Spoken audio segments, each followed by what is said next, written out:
Praise the Lord. கிறிஸ்துவுக்குள் பிரியமானவர்களே, ஆண்டவராகிய இயேசு கிறிஸ்துவின் நாமத்தில் நான் உங்களை வாழ்த்துகிறேன்.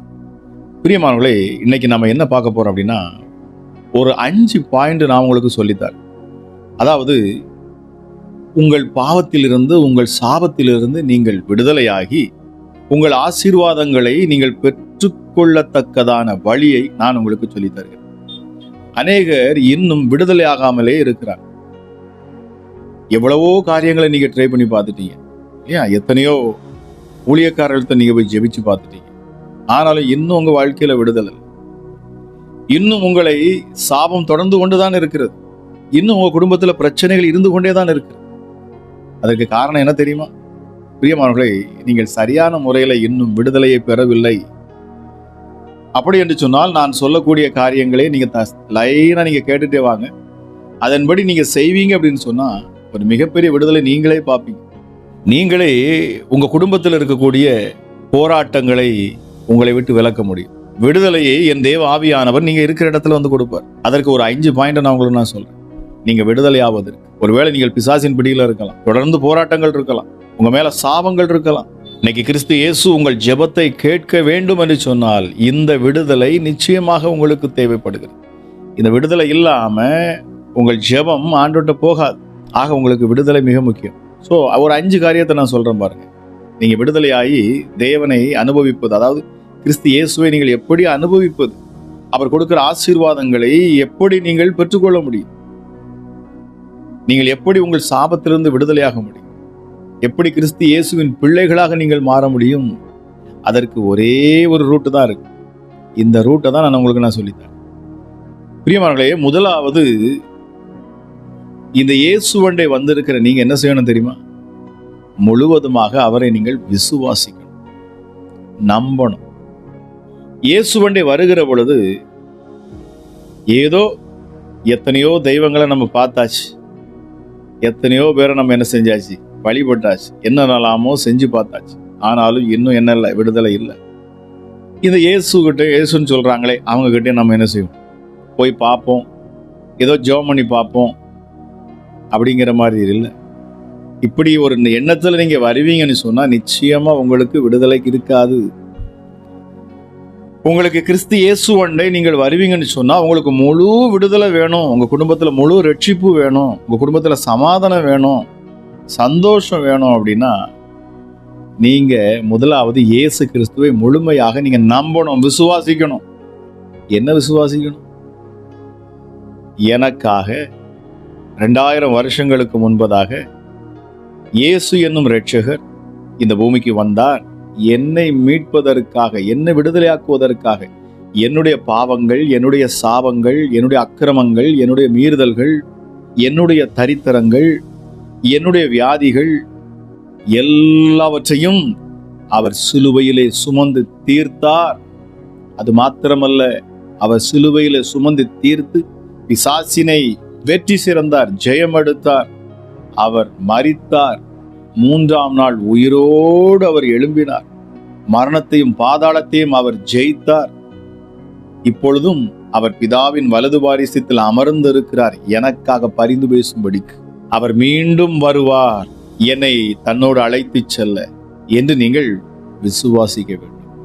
இந்த விஷயத்துல நீங்க ரொம்ப ஆழமா இருக்கணும், நீங்க ரொம்ப ஆழமா நம்பணும். பிரியமானவர்களே, கிறிஸ்து இயேசுவின் மேல் நீங்கள் வைத்திருக்கிற அந்த நம்பிக்கை, அந்த விசுவாசம் முதலாவது மிக மிக முக்கியம். உங்கள் விடுதலைக்கு, நீங்கள் விடுதலை பெற்றுக்கொள்வதற்கு மிக முக்கியமானது விசுவாசம். பிரியமானவர்களே, ஆகவேதான் வேதம் சொல்லுகிறது, விசுவாசம் இல்லாமல் தேவனிடத்தில் ஒருவனும் ஒன்றையும் பெற்றுக்கொள்ள மாட்டான். நீங்கள் அவரிடத்துல வருகிற பொழுது நீங்கள் அதை விசுவாசிக்கணும். இயேசுவை நீங்க நம்பணும், முழுசா நம்பணும். எனக்கு சுகம் தருவார், எனக்கு விடுதலை தருவார், எனக்கு ரட்சிப்பு உண்டு என்கிற விசுவாசம் உங்களிடத்தில் அதிகமா இருக்கணும். சரிங்களா? 2வது நான் சொல்றேன். 2வது ரொம்ப முக்கியமானது என்ன தெரியுமா? தாழ்மை. உங்ககிட்ட தாழ்மை காணப்படணும்.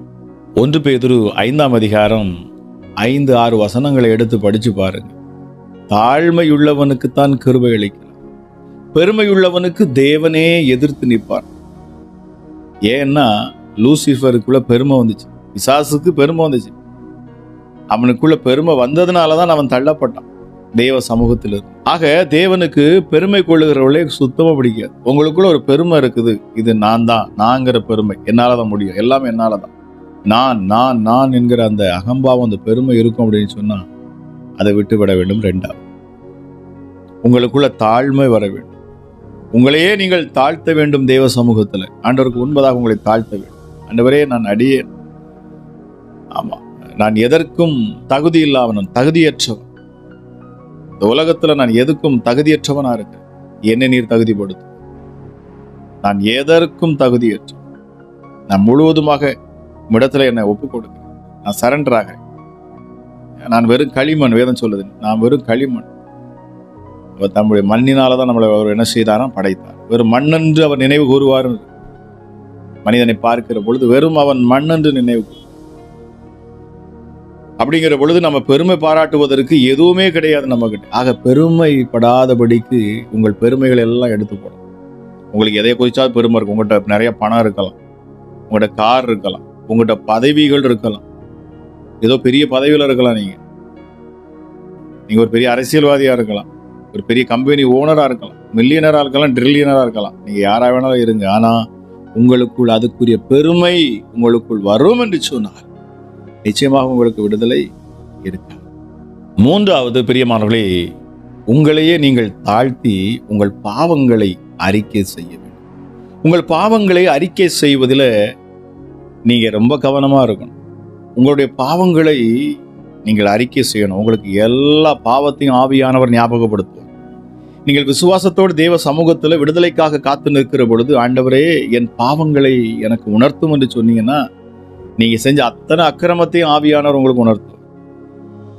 நீங்க என்னென்ன பாவம் செஞ்சிருக்கலாம், எல்லா பாவத்தையும் மறைக்காம சொல்லணும், மறைக்காம ஆண்டவர்ட்ட அறிக்கையிடணும், மறைக்காம தேவ சமூகத்தில் நீங்க ஒப்புக்கொள்ளணும். உங்களே நீங்க அந்த பாவத்தை நீங்க ஒப்புக்கொள்ளணும். ஆண்டவரே, நான் இந்த பாவத்தை செஞ்சேன், மறைமுகமா அந்த பாவத்தை செஞ்சேன், மறைமுகமா இந்த விபச்சாரத்துக்கு நான் இடம் கொடுத்தேன், மறைமுகமா நான் இன்னாருடைய பணத்தை நான் திருடி இருக்கிறேன், மறைமுகமா நான் இப்படி ஒரு பெரிய குற்றம் செஞ்சிருக்கிறேன்,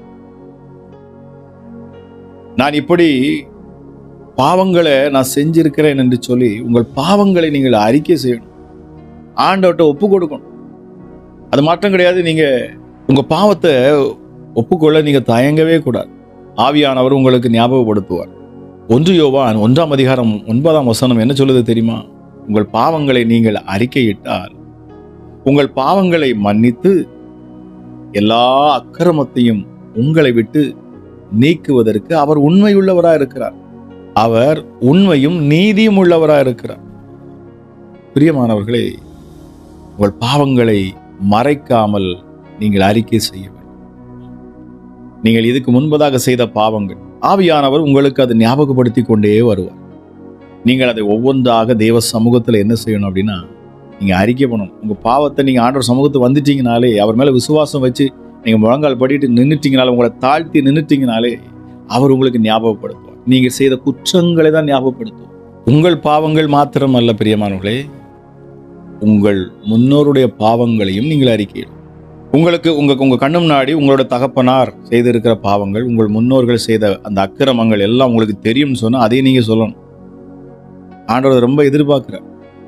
இன்னைக்கு நிறைய பேரோட வாழ்க்கையில விடுதலை இல்லை. ஏன்னா காரணம், இந்த மாதிரி யாரும் சொல்லல, ஏதோ அறிக்கையிட்டோம் அப்படின்னு இல்லை.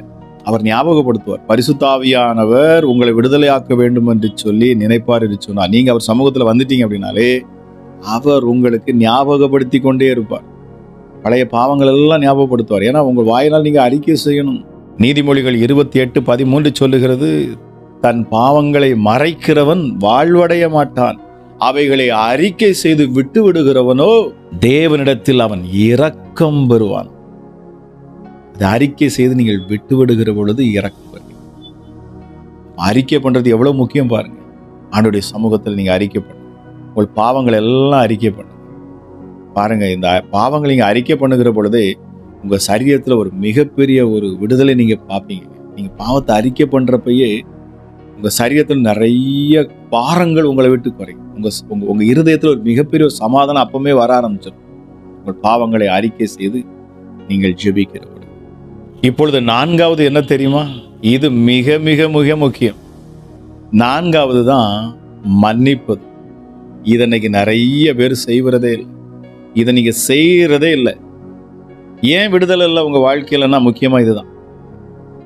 மன்னிப்பது, உங்களுக்கு விரோதமாக துரோகம் செய்தவர்களை மன்னிப்பது, உங்களை வேதனைப்படுத்தினவர்களை மன்னிப்பது, உங்கள் சகோதரனை மன்னிப்பது, உங்கள் சகோதரியை மன்னிப்பது. பிரியமானவர்களை, மன்னிக்கும் தன்மை உங்களிடத்தில் இருக்க வேண்டும். நீங்கள் மன்னிக்க வேண்டியது மிக அவசியம். பிரியமானவர்களே, மார்க் 11 25 26 வரைக்கும் வாசிச்சு பாருங்க. இயேசு ரொம்ப அற்புதமா சொல்லுங்க, ஒரு பிரமாணத்தை சொல்றார். அது என்ன தெரியுமா?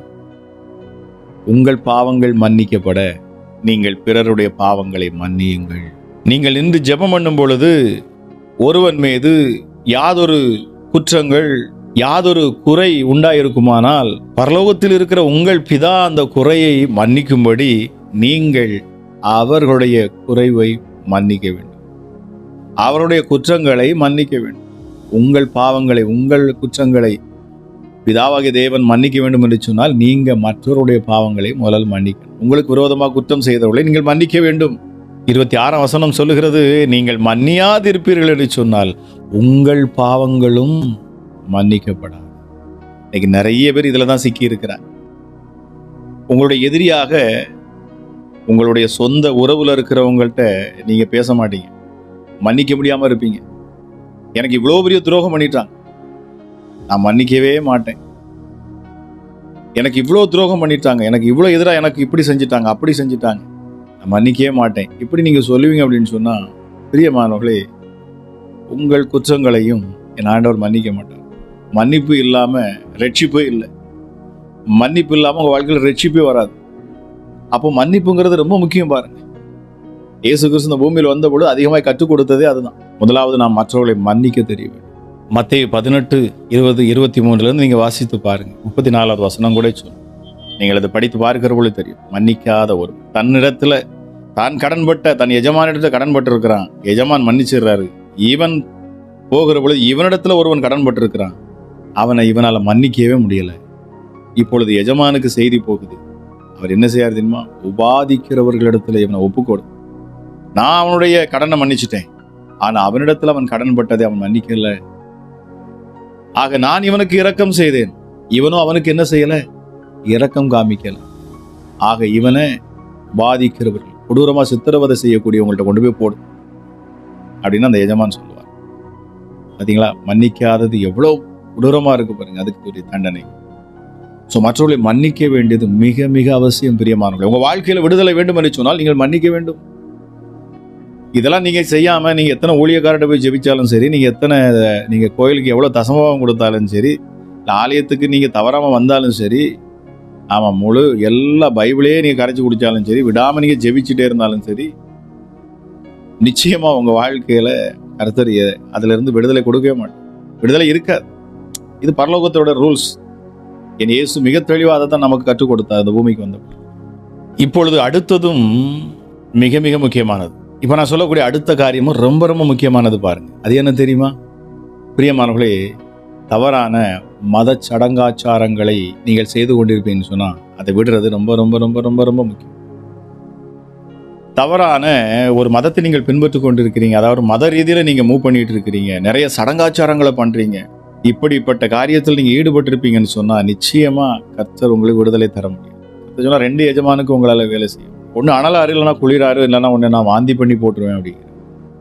ஒன்று அந்த பக்கம் போ, ஒன்று இருளுக்கு போ, இல்லைன்னா வெளிச்சமா இருக்கும், வெளிச்சத்துக்கு வா. 2 விஷயம் தான் இருக்கு இந்த உலகத்தில், நன்மை தீமை இல்லையா, வெளிச்சம் இருள். ஆமா, அப்போ நல்லது கெட்டதுன்னு இருக்கு.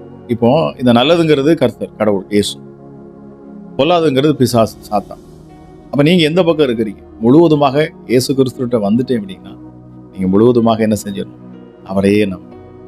மற்ற காரியங்கள் உங்க வீட்டில் ஏதாச்சும் இருக்குது, அது மாதிரி உள்ள விஷயங்கள் இருக்குது, அதாவது மூட நம்பிக்கையான காரியங்கள் உங்க வாழ்க்கையில இருக்குது அப்படின்னா அதை எல்லாத்தையும் நீங்க என்ன செஞ்சணும்? எடுத்து வெளியில போடணும். இல்லைன்னா நீங்க என்ன செய்யணும்? அதை மொத்தமா நீங்க எரிச்சுறது ரொம்ப நல்லது. அதை எரிப்பது. ஏன் அப்படி சொல்றேன் அப்படின்னா, வேதத்தில் அது மாதிரி பண்ணாங்க. எபேசு சபையினர் அவருடைய விசுவாசத்தை காண்பிக்கும்படி அவங்க பண்ணது என்ன தெரியுமா? அவர்களிடத்துல இருந்த மந்திர புக்குகள், ஆமா மந்திர புக்குகள், புஸ்தகங்கள் நிறைய வச்சிருந்தாங்க. அவங்க வச்சிருந்த அந்த வழிபாட்டு புக்குகள் எல்லாத்தையும் கொண்டு வந்து எரிச்சிட்டாங்க. இஸ்ரவேல் மக்களுக்கு மோசே மூலமாக தேவன் கொடுத்த மிக முக்கியமான கட்டளை அது. உபாகம் 7:26 எடுத்து வாசிச்சு பாரு. அருவருப்பானது. எதையும் வீட்டுக்குள்ளே கொண்டு போகக்கூடாது அப்படின்னு ஆண்டவர் சொல்லி, அப்படிப்பட்ட தவறான நம்பிக்கையில் நீங்கள் இருப்பீங்கன்னு சொன்னால் நீங்கள் கிறிஸ்துவ அண்டை வந்து நிற்பது முற்றிலுமாக அது வீணானது. அதுக்கு நீங்கள் என்ன செஞ்சீங்க? அங்கேயே இருந்துடலாம். இங்கே வந்து நீங்கள் கஷ்டம் தான் போடுவீங்க, நீங்கள் பாடு தான் போடுவீங்க. நீங்கள் ஆண்டவர்கிட்ட வந்துட்டீங்கன்னா முழுமையாக என்ன செய்யணும்? நீங்கள் அவரை ஏற்றுக்கொள்ளணும். அதுதான் ஆரம்பத்தில் முதல் பாயிண்ட்ல உங்களுக்கு நான் சொன்னேன். முழுவதுமாக அவரை விசுவாசிங்க, முழுவதுமாக அவரை நம்புங்க. சிலுவையில் என்ன நடந்தது? கல்வாரி சிலுவையில் எனக்காக இந்த இயேசு என்ன செய்தார்? முழு மனுக்குலத்துக்காக. அவரிடத்துல ஜாதியோ மதமோ இனம் அப்படிங்கிற எதுவுமே கிடையாது. எல்லாம் அவருடைய பிள்ளைகள். மனிதனாய் பிறந்த ஒவ்வொருத்தரும் அவருடைய பிள்ளைகள் தான். எல்லாரையும் ஒரே மாதிரி நேசிக்கிறார். ஆனால் நாம் அந்த காரியங்களை செய்கிற பொழுது அவரால் என்ன செய்ய முடியல? ஆசீர்வதிக்க முடியல. நமக்கு ஆசீர்வாதத்தை தர முடியல, நமக்கு இந்த ரட்சிப்பை தர முடியல. அதற்காக தான் இந்த காரியங்களை எல்லாம் தேவன் செய்ய சொல்றார்.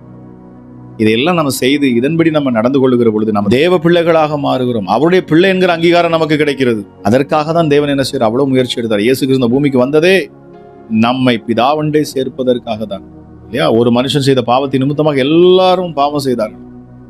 எல்லாருக்கும் அந்த அக்கிரமா வித்து இருந்தது. ஆகவேதான் 2ஆம் ஆதாமாக என் இயேசு வந்தார். அப்புறம் நன்மை செய்க நமக்கு கற்றுக் கொடுத்தார். எப்படி வாழணும், எப்படி பிதாவுக்கு பிரியமாய் வாழணும் என்பதை கற்றுக் கொடுக்கும்படியே வந்தார். ஆக பிரியமானவர்களே, இதை கேட்டுக்கொண்டிருக்க நீங்கள் யாரா இருந்தாலும் சரி, நான் சொன்ன அந்த காரியங்களை எல்லாம் நீங்கள் செய்து பாருங்கள். இதையெல்லாம் நீங்க செஞ்சிட்டீங்க அப்படின்னு சொன்னா இப்ப கடைசியா நீங்க பண்ண வேண்டியது, இப்போ நீங்க உட்கார்ந்து அறிக்கை பண்ணி பாருங்க. பிசாசை ஏத்து நின்று பாருங்க. இயேசுவின் நாமத்துல என்னை விட்டு எல்லா பாவ சாமம் போகட்டும், என் குடும்பத்தில் இருக்கிற எல்லா தரித்திர ஆவிகளும் விலகட்டும், எல்லா பிசாசினால் வந்த பாவ சாபத்தினால் வந்த வியாதிகள் எல்லாம் விலகட்டும் இயேசுவின் நாமத்துல அப்படின்னு சொல்லி கேட்டு பாருங்க. குடும்பத்தில் இருக்க பாவ சாப கட்டுகள் எல்லாம் தானா விலகி. அல்லேலூயா. உங்களுக்குள்ள காணக்கூடிய பொறாமை, எரிச்சல், கோபம், இச்சை எல்லாத்தையும் விடுங்க. உங்க பாவங்களை எல்லாம் விட்டுட்டு அறிக்கை பண்ணிட்டு நீங்க தெய்வ சமூகத்தில் நின்று பாருங்க பிரியமானவர்களே, நிச்சயமாக விடுதலை இருக்கும். நான் சொன்ன அந்த காரியங்களை நீங்கள் தொடர்ந்து செய்வீங்கன்னு சொன்னேன். இந்த காரியத்தில் நீங்கள் முழு உறுதியோடு கூட இதை நீங்க முதலாவது செய்து விட்டு நீங்கள் தேவ சமூகத்தில் வந்து அமர்ந்து நின்று பாருங்க. தெய்வ பிரசன்னம் உங்களை நிரப்பும். நீங்கள் புது சிருஷ்டியாக மாற்றப்பட்டிருப்பீங்க. என் இயேசு தம்முடைய இரத்தத்தால் உங்களை கழுவி பரிசுத்தப்படுத்தி உங்களை நீதிமான் என்கிற முத்திரையை குத்திடுவார். ஆக அதுக்கப்புறம் பாருங்க, நீதிமான் வேண்டிக் கொள்ளக்கூடிய அந்த ஊக்கமான ஜெபத்துக்கு மிகுந்த பலன் இருக்கும். ஒரு நீதிமானா இருந்து ஜெபிக்கிறீங்க அப்படின்னு சொன்னா அப்பதான் ஜெபத்துக்கு பதிலே வரும்.